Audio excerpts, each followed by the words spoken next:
DRC, or the detection of apoptotic retinal cells, this is being studied very avidly, especially in the UK.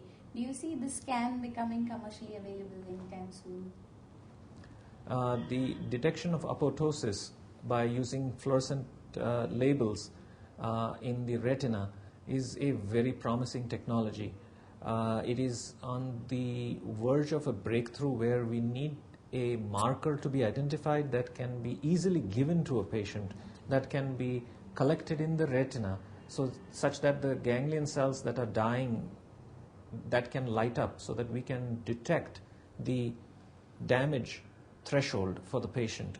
And we hope that will come about in the near future, where we'll be able to give the agent which is currently being injected into the vitreous, and that is needing to be taken up by the retina in the animal models. Dr. Asrani, neuroprotection is the next frontier in medical therapy. Any leads on that? I'm sad to say that unfortunately there is no lead yet on neuroprotection. We haven't seen any real neuroprotective agents even in neurology so far, and in a disease like glaucoma, in which there is a chronic condition, the need for intervention at what stage is yet to be determined.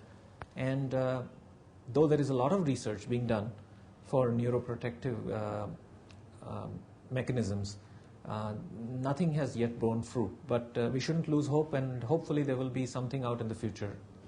So, having experienced medical education both in the US and in India, what can you tell us about the differences in the systems and maybe the pluses and minus points in each?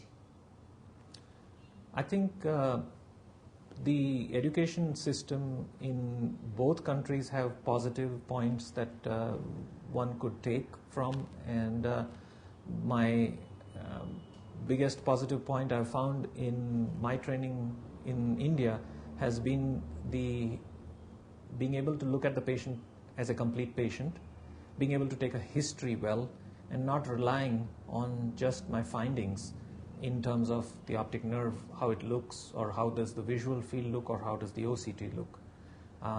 Taking the picture into account of the entire patient's mental, physical, general condition has, that training has helped me manage my patients a whole lot better.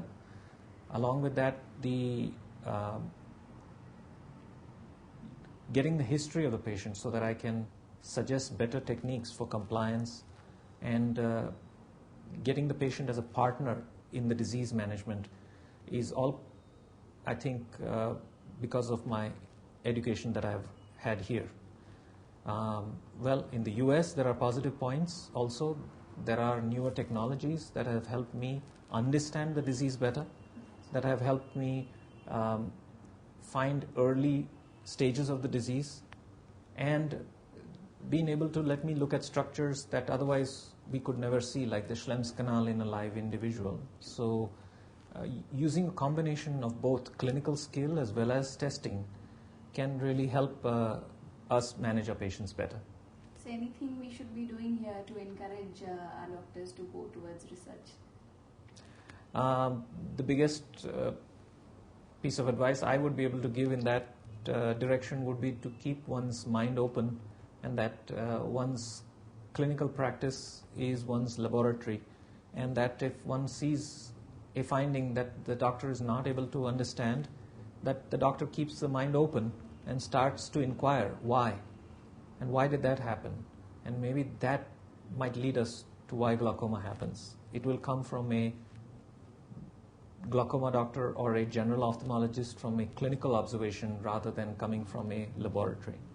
Dr. Asrani, you added a whole new dimension to our take on glaucoma. Thank you so much for being here with us today.